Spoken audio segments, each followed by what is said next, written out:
Vacinação é tema do programa Saúde em Foco. ODS em Pauta vai abordar metas da ONU no universo corporativo. A Ione Simões fala sobre seus trabalhos literários no Arte e Cultura. No Jotão Entrevista, especialistas falam sobre riscos e benefícios dos procedimentos estéticos. Grupo musical se apresenta em Museu de Curitiba. Reitor reforça laços institucionais da Uninter no Japão. Pró-reitor Moacir Paranhos morre aos 76 anos. Essas e outras informações você confere agora no Jornal Uninter.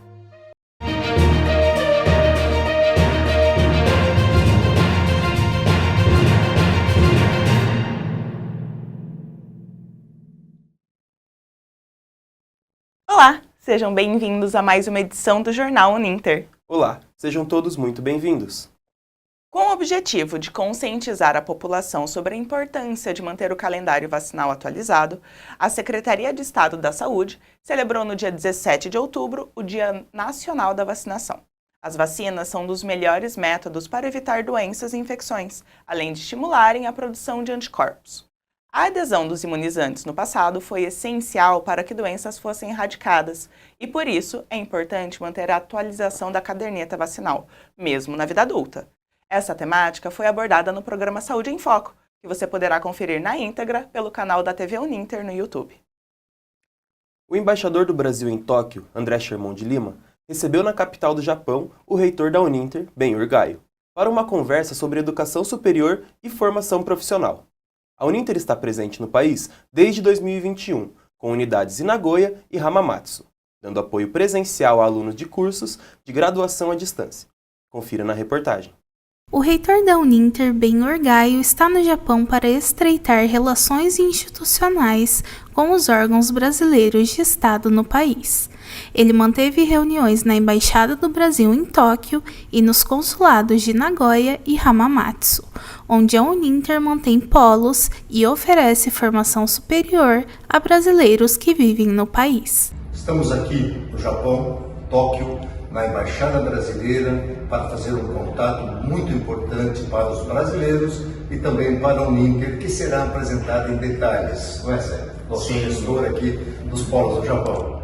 Hoje nós nos encontraremos com o conselheiro Romero Maia, do setor de educação, para que a gente possa também apresentar todos os pontos mais importantes da Uninter aqui no Japão.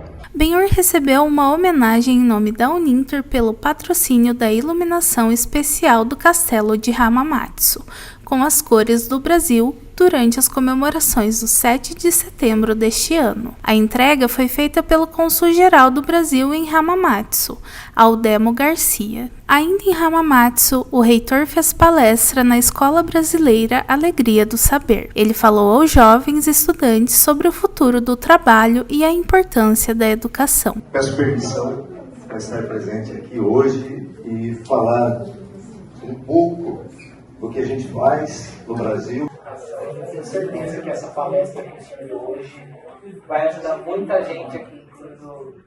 Muito obrigado. Ben-Hur aproveitou a ocasião para fazer a doação de uma remessa de livros da editora Intersaberes para o Clube do Livro da Escola. A Uninter está fazendo uma doação de livros para a escola, para o Clube do Livro, no caso, e consequentemente para a escola, porque depois ficar disponível para todos vocês. Então, nossos agradecimentos, vocês vão receber o material, os livros. É uma quantidade significativa de livros. Durante toda a viagem, o reitor foi acompanhado do gestor dos polos da Uninter no Japão, Célio Nakahara, e do gerente de negócios internacionais da Uninter, Fabiano Zic. Leia mais sobre a viagem do reitor ao Japão no site Uninter Notícias. No quadro Jotão Entrevista dessa semana, vamos conversar sobre o mercado que tem apresentado números bem expressivos, o da beleza. Um levantamento realizado pela Mordor Intelligence destaca que o setor deve movimentar quase 42 bilhões de reais até 2028. Só no Brasil, esse segmento é responsável por 4% do PIB nacional. Dentro do mercado da beleza, uma parcela representativa é de procedimentos estéticos. O Brasil ocupa o segundo lugar no ranking mundial de realização de intervenções estéticas, ficando atrás apenas dos Estados Unidos. Para falar um pouco sobre tendências, riscos e benefícios dos procedimentos estéticos, recebemos a psicóloga, professora do curso de graduação em psicopedagogia e doutora em educação, professora Genoveva Claro, e a professora dos cursos de Estética e Massoterapia da Uninter, especialista em acupuntura e técnicas associadas, Cláudia Lucif.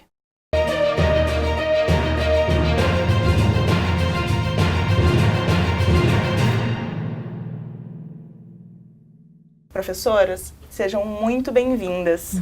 Obrigada. Muito obrigada. Professora Cláudia, aqui no início do quadro nós apresentamos alguns números expressivos sobre o mercado da beleza e como eles impactam e são importantes para a economia brasileira. E eu queria saber de você qual é a tendência de evolução desse setor e quais procedimentos estéticos são os mais procurados hoje em dia. Sim, a tendência, né, Gabriel, é sempre crescer. Né? Então, tá aí a pesquisa que mostra tudo isso. E a grande procura hoje são por procedimentos minimamente invasivos. Então, o que que tem dentro, né, desses procedimentos? Então, tem a toxina botulínica, que é a queridinha de todo mundo, né? Que uma mulher que não conhece, né, sobre uma toxina botulínica. Os preenchedores, tanto faciais quanto corporais, também é uma grande busca hoje, principalmente porque eles não são permanentes, então eles não trazem tantos riscos à saúde dos nossos pacientes. Temos também microagulhamento, que continua em alta, né, sempre ali trabalhando, sempre vindo questões novas em relação ao microagulhamento. Temos também hoje o endolaser, não sei se você já ouviu falar do endolaser, então também hoje está sendo um queridinho, né, das nossas pacientes, do pessoal que procura hoje por procedimentos que são mais rápidos, que trazem benefícios mais rápidos. E temos também hoje, devido a grande, o que ocasionou, né, com o Covid, que são os tratamentos capilares. Então, hoje, a busca por procedimentos e tratamentos capilares, ela cresceu muito.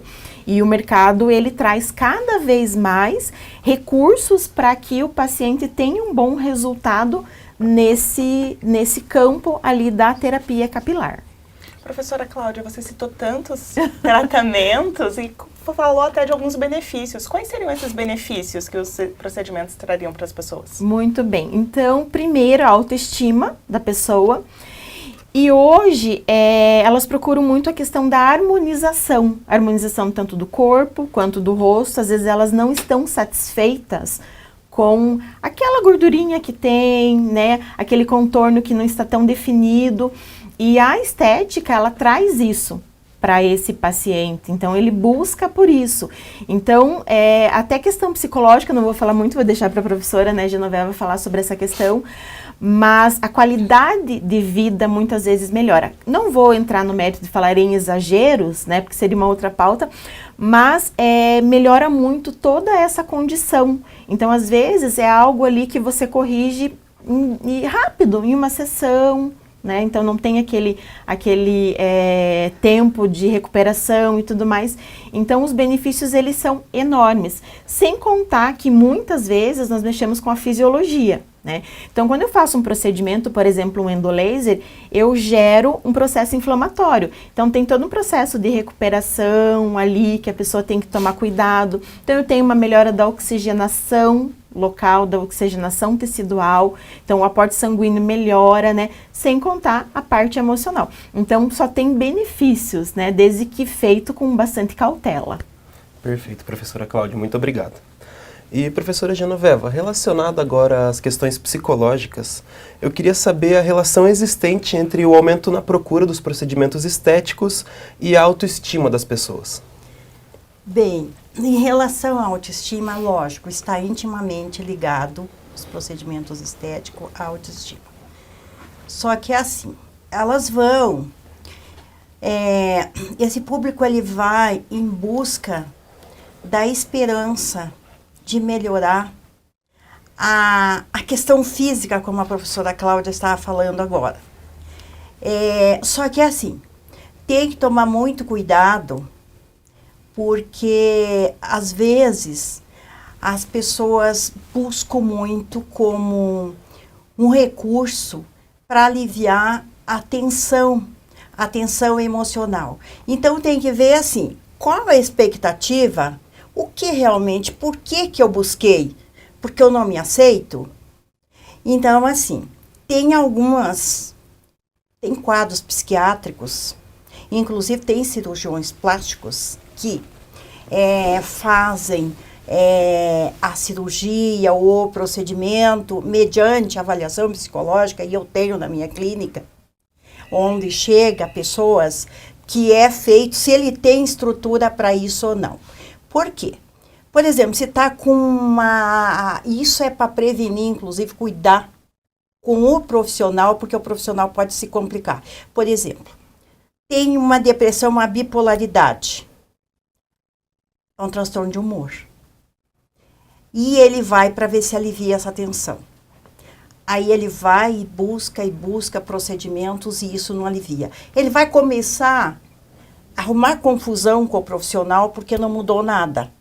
Até porque ele tem uma imagem corporal distorcida, que são, por exemplo, vou dar alguns exemplos. A personalidade, o transtorno de personalidade estreiônico, que é um transtorno que ele busca, ele precisa impactar, chegar nos lugares e impactar, entende? Ele tem que dramatizar, as pessoas têm que admirá-los, né? A personalidade narcisista, por exemplo, que é a questão da admiração. Tem vários, né? Mas eu vou citar alguns transtornos. A personalidade, transtornos disfórmicos corporais. O que é disfórmicos corporais? Esse é o mais complicado. Eu coloco na cabeça que eu tenho um defeito, que eu tenho uma visão distorcida no meu espelho, eu me vejo de uma forma. Mas é distorcido, é mais ou menos parecido com anorexia, o transtorno alimentar do anorexo, que ele está magro, mas ele se vê no espelho, então é uma imagem corporal distorcida. Então ele imagina que tem uma parte do corpo dele, então a questão obsessiva, ele imagina que tem uma parte do corpo dele que não está bom. Por mais que você diga, mas ele entra num processo do transtorno do TOC, transtorno obsessivo compulsivo. Então, ele vai em busca desses procedimentos. Agora, cabe o profissional ter esse conhecimento, e eu vejo que os cursos têm que ter a questão da psicologia, porque a maioria está ligado com a autoestima, com certeza está ligado às questões emocionais, às questões da saúde mental. Então, se eu estou, digamos, numa mania, numa depressão, vou para a cirurgia plástica. E o médico faz. Vou buscar procedimentos estéticos. E vou cada vez mais, isto vira uma mania. Então, teremos que tomar muitos cuidados em perceber como está a saúde mental deste paciente. Como? Através da observação, através do discurso dele, através do que ele está passando. Por exemplo, chega um paciente e diz para você, Cláudia, meu marido se suicidou faz um mês.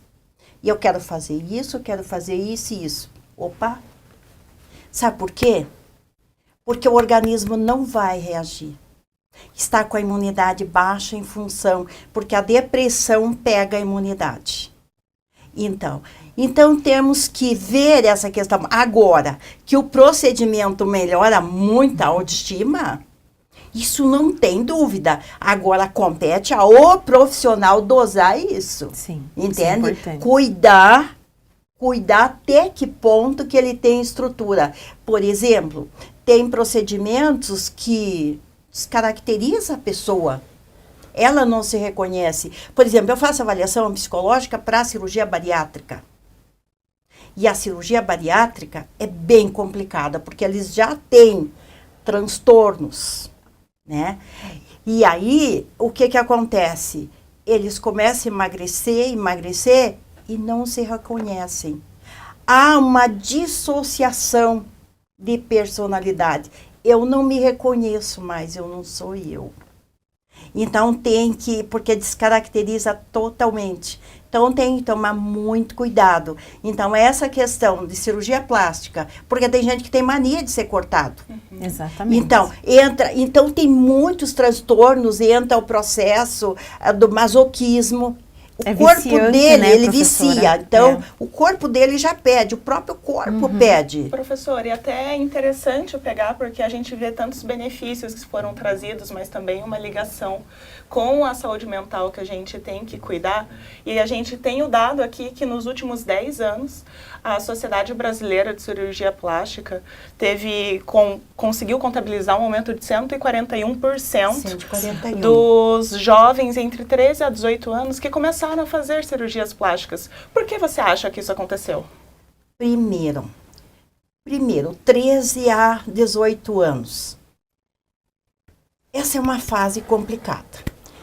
13 anos está no período da puberdade, onde, eu vou falar não na parte corporal das transformações, mas eu vou falar da questão emocional, está se organizando da primeira infância, como se fosse um jogo de carta. A minha primeira infância, tive alguns problemas, digamos, em fases anteriores, por isso que o adolescente, às vezes, é rebelde, ele muda o comportamento. Agora eu jogo todo esse jogo de carta aqui e vou tentar acertar. Aqui, a formação da minha psique. Agora, ele é inseguro, ele se acha feio, o corpo dele está se formando, né? Então, está totalmente... As mamas ainda não estão formadas. Então, cirurgia de mama, por exemplo, é com 18 anos, né? E também pode ser com 16, desde que com autorização, né? Agora, é autoafirmação, é a questão escola, bullying, a questão que a gente vai ver, questão de mídias sociais, a questão que eu falei, a questão da compulsão, porque eles podem... Nós sabemos que o adolescente, outra coisa também que é bem complicado, após 15 anos, os critérios para um diagnóstico de uma psicopatologia que vai acontecer genético, digamos assim, uma esquizofrenia ou outras psicopatologias genéticas, vai aparecer a partir da pós-adolescência, que a pós-adolescência é 15 anos. Então, como que vai fazer uma cirurgia numa criatura desta, né? Mas, então, o que tem que se fazer?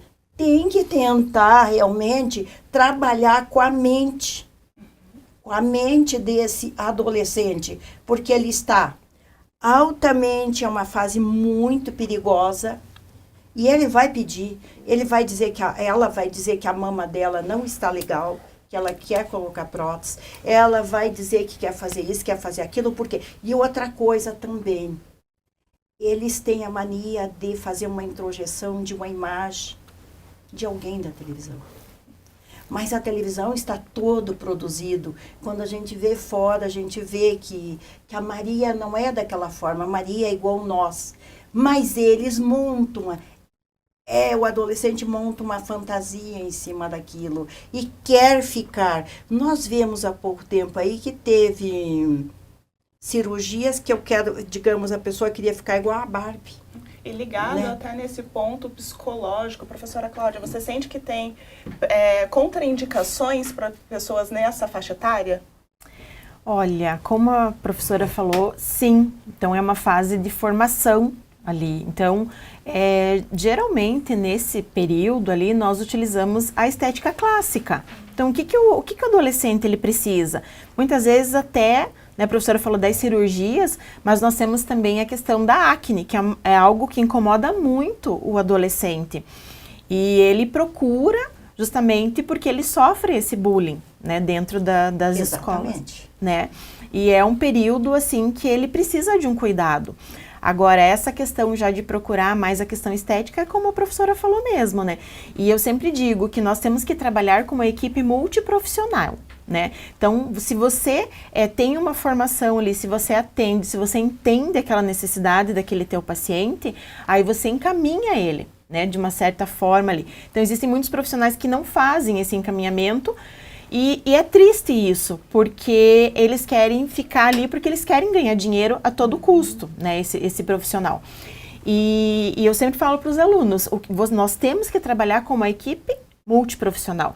Então, eu sempre falo, o psicólogo, o nutricionista são, né, profissionais que precisam estar ali junto com o pessoal da estética, justamente por tudo que a professora colocou, porque vicia. Você fazer, né, um preenchimento labial, por exemplo, vicia.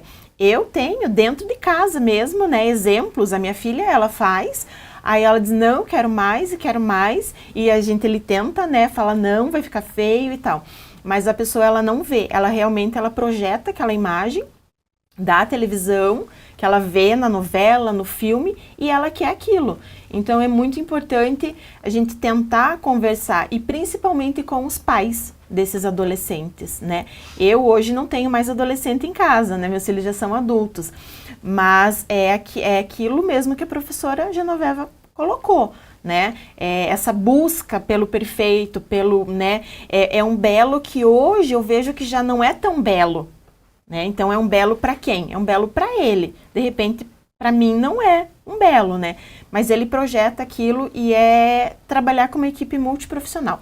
É isso que eu sempre falo para os meus alunos, né? Entendeu a necessidade do teu paciente? Ótimo, perfeito, né? E faz esse encaminhamento. Muitas vezes até eu falo também não só do psicólogo, do nutricionista, mas o endocrinologista, que também é um profissional, né, professora, que está muito dentro dessa nossa área ali para que você acabe encaminhando esse paciente. E professora, e tem também o endocrinologista, se ela, digamos, se o adolescente insistir em fazer, ele tem 16, 17 anos, precisa da autorização dos pais, não somente da autorização dos pais, mas há necessidade de uma avaliação com o endocrinologista.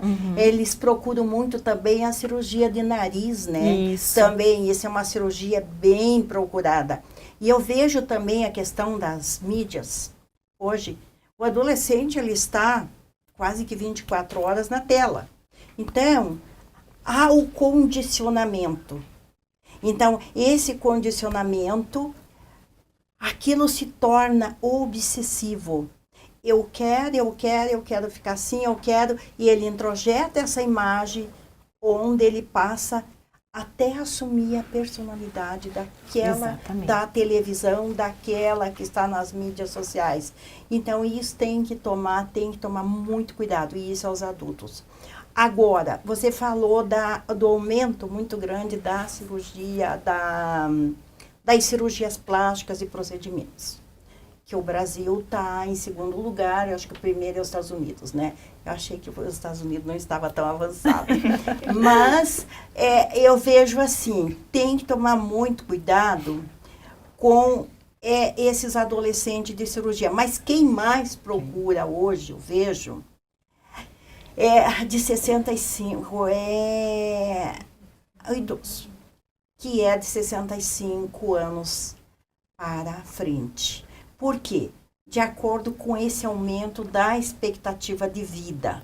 Então, esse idoso, ele realmente procura, as clínicas estão cheias desse universo, então esse universo é que está aumentando estatisticamente, que está aumentando esse número. Esse score está realmente aumentando, entende? Agora, outra coisa também que eu vejo é a questão que também, inclusive para nós também nos pegamos fazendo isso. Tá? Perfeito, professora. Com a questão dos algoritmos. Você coloca uma coisa ali, você coloca qualquer coisa, daqui a pouco começa a chover de coisa, tudo nessa área. Né? Coloque uma simpatia, vamos colocar. Se eu coloquei uma simpatia, gente, eu não aguento mais de tanta simpatia que vem. a gente fala, parece que os celulares nos escutam, né? E é interessante realmente perceber que, independente da idade, a gente citou as nossas estatísticas dos jovens, mas também as pessoas na melhor idade, 65 mais, também estão cada vez mais tecnológicas, com uma expectativa de vida cada vez mais alta, e também estão fazendo essas cirurgias. E eu agradeço muito, professora, ambas, por todas as contribuições que vocês fizeram. E a gente encerra por aqui mais um quadro do JU Entrevista, mas muito obrigada mesmo. Obrigada. Eu que agradeço.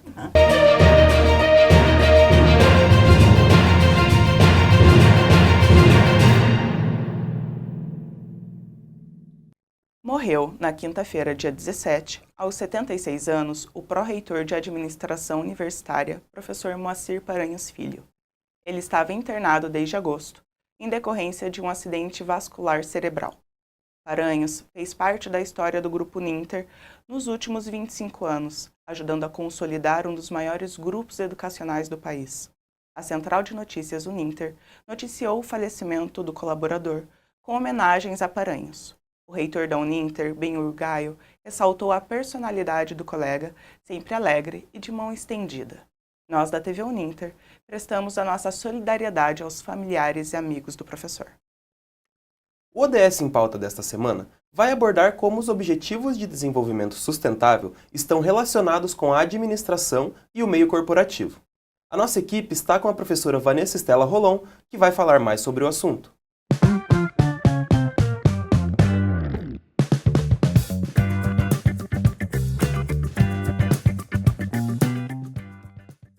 Olá, Mavi, olá, Gabriel e a todos que acompanham o Jornal Uninter. Eu estou aqui hoje com a doutora Vanessa Estela Rolon. Seja bem-vinda, professora. Obrigada pela disponibilidade. Eu que agradeço, Adriana. É uma honra estar aqui com vocês. Em relação ao universo da administração, professora, quais medidas estão sendo implementadas pelas empresas em consonância com esses objetivos da ONU? Então, Adriana, a ONU, ela propôs esses objetivos, são os 17 objetivos da Agenda 2030, ou seja, lá em 2015 os Estados-membros se reuniram e falaram, olha, para a gente ter um mundo melhor, um mundo mais sustentável, onde as pessoas vivam melhor, nós precisamos atingir esses objetivos, porque eles estão interligados. Dentre esses objetivos, ou melhor, dentro de cada um desses objetivos, tem as metas. Então, no total, são 169 metas. E isso, então, foi lá com os Estados-membros, mas a sociedade começou a olhar e falar assim, olha, se as empresas também não se engajarem, se as pessoas não fizerem a sua parte, e aí eu falo, né, cada uma das pessoas, dos indivíduos que vivem nesse mundo e que também são responsáveis por ele, nós não vamos atingir essas metas até 2030, que esses são os objetivos, né, a Agenda 2030 da ONU. E aí, então, as empresas começaram a se engajar, a também participar disso. E isso para as empresas é muito bom, porque a sociedade é um anseio da sociedade. Então, a sociedade cobra esse mundo mais sustentável, a sociedade cobra que as empresas façam a sua parte também. Ela coloca uma visão sistêmica, ela não traz isso só para dentro da empresa. Eu acho que essa Agenda 2030 da ONU, esses objetivos, eles vêm trazer esse engajamento e essa colaboração de todos na sociedade, sem exceção. Obrigada, professora. E especificamente os negócios, professora. Como é que esses objetivos podem auxiliar nos negócios dentro das empresas? Olha, Adriana, essa pergunta é muito interessante porque é extremamente estratégico. A empresa que tem essa visão, primeiro que tem que ter esse conhecimento, né? E por isso que a gente atua tão fortemente com os ODS, a gente está falando de administradores, né, que estarão à frente dessas organizações e dessas estratégias. Então, a empresa que desenvolve essa estratégia, que traz, de repente, não todos os objetivos, mas alguns que têm a ver mais ali com o seu core, ela consegue ter uma valoração no mercado muito maior, ou seja, o mercado vê essas ações de uma forma que o seu valor aumente. Então, não é só os números, não é só um EBITDA, né, um número financeiro ali, mas é o que ela está fazendo e o impacto, né, que essas ações estão tendo na sociedade. Isso está sendo extremamente valorizado, tanto é que o ESG, que vem, né, juntamente com os ODS, o Environment, Social, Governance, ele também, as grandes empresas e pequenas empresas, enfim, todos, né, estão trazendo pessoas capacitadas, né, para atuarem justamente para essa valorização das empresas no mercado. E quais são as principais vantagens do negócio que atua adicionando, né, em consonância com esses objetivos, professora, nesse perfil dessa empresa? Olha, Adriana, o que eu vejo, a gente já falou, né, sobre a importância, né, dessa valorização em termos financeiros, mas o que eu vejo é quando você fala em ODS e quando as empresas de fato aplicam isso, o desenvolvimento de soft skills. Então, quando você quando a gente fala de soft skills e hard skills, né, assim, hard skills são as competências técnicas, né? Então aquilo que você precisa de fato saber na sua profissão, né? As técnicas, as ferramentas, tudo aquilo que você aplica. As soft skills, elas já estão mais ligadas com as competências, né?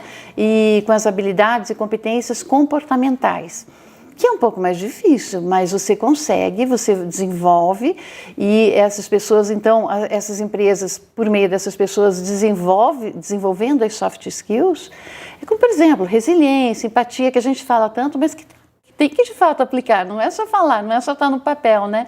Você tem que, de fato, aplicar, e isso faz com que essas empresas tenham uma gestão mais humanizada. Com uma gestão mais humanizada, o que acontece?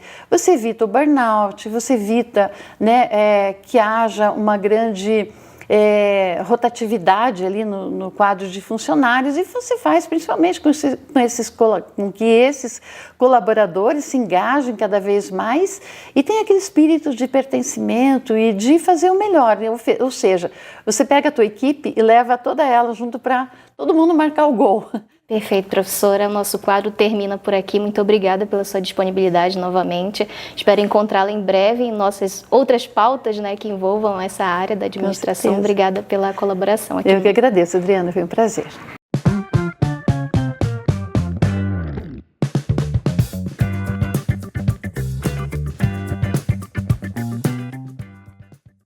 E sob a coordenação da professora Vanessa Rolon, o curso de administração da Uninter foi premiado na 35ª edição do Encontro Nacional dos Cursos de Graduação, que aconteceu dos dias 16 a 19 de outubro na PUC de Campinas. Pelo projeto Gestor Contemporâneo, o curso recebeu o prêmio Destaque Inspirador, que inclui os Objetivos de Desenvolvimento Sustentável da ONU. Além do prêmio, o curso também recebeu uma menção honrosa pela iniciativa. A literatura é uma arte que transforma vidas e maneiras de ver o mundo. Para contar um pouco da sua paixão pelos livros e pela profissão, o Arte e Cultura trouxe a escritora e fundadora do canal Minha Vida Literária, a Ione Simões. Ela é produtora de conteúdo literário e entre seus trabalhos de maior destaque está o romance Escrito nas Estrelas, sucesso na plataforma KDP da Amazon, com mais de 1 milhão de páginas lidas. Pelo canal da TV Uninter, você confere o programa completo com a convidada. Um projeto de música clássica vem ganhando destaque em Curitiba. O grupo de músicos esteve em um dos museus históricos da capital paranaense, onde reuniu um público tanto diferente. A reportagem é de Cauã Freitas. Instrumentos apostos, afinados para encantar uma plateia jovem e muito curiosa, que logo encontra lugar no auditório do Museu Oscar Niemeyer, um ícone da arquitetura e de eventos culturais de Curitiba. Com olhares fixos e ouvidos afiados, os espectadores aguardam um repertório único, repleto de identidade e tradições locais. Em Curitiba, 6 músicos fazem apresentações gratuitas até o fim deste mês em museus da cidade, tendo no repertório músicas clássicas de compositores paranaenses. O projeto é de extrema importância para divulgar a música clássica de compositores brasileiros, especificamente paranaenses, né? Que é muito comum, você vai a concertos e você entra na internet e você ouve música clássica de grandes nomes como Beethoven, Vivaldi, Bach, né, Mozart. E os brasileiros, além de Villa Lobos, a população em geral não conhece muitos. Então é extremamente importante você divulgar esses compositores que não são tão conhecidos, né, e essas obras. O projeto Composições Paranaenses, a música pede passagem, formado por um quinteto de cordas e uma soprano, levam músicas clássicas de compositores como Bento Mussurunga e Henrique de Curitiba a diversos espaços públicos da cidade. Esse projeto, a gente está repetindo já esse projeto, né, de uma importância muito grande, porque as pessoas não sabem nem que existe esse repertório. E é um repertório nosso, né, feito aqui na cidade que a gente mora, na cidade que a gente nasceu. E são músicos e compositores assim, de extrema importância para a nossa história. O Alceu Bocchino, que foi fundador da Orquestra Sinfônica do Paraná, o Bento Mussurunga, que foi, né, que compôs os hinos, tanto do Paraná quanto de Curitiba. Então, essa história que ficou, infelizmente, né, guardada na gaveta. Essa conexão entre a arte, a cultura, a literatura para os alunos, né, envolver sempre quando a gente pode mais alunos nesses eventos, né. Eu achei muito importante também trazer esses compositores, tanto paranaenses como outros, né, a grande Helena Collodi, né, o Bento Mussurunga, trazer essa arte para todas as idades, na verdade, né. Então acho que é muito importante, eu acho que as pessoas têm que ter acesso a esse tipo de arte. As apresentações começaram no dia 16 de outubro e seguem até o dia 31, passando por locais como o Museu da Arte Indígena e o Museu da Arte Contemporânea, sempre das 14 horas às 15 horas e 30 minutos.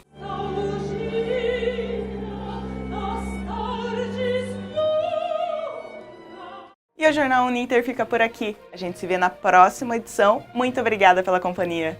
Obrigado pela presença de todos. Sigam a TV Uninter nas redes sociais e acesse o nosso site uninter.com/notícias.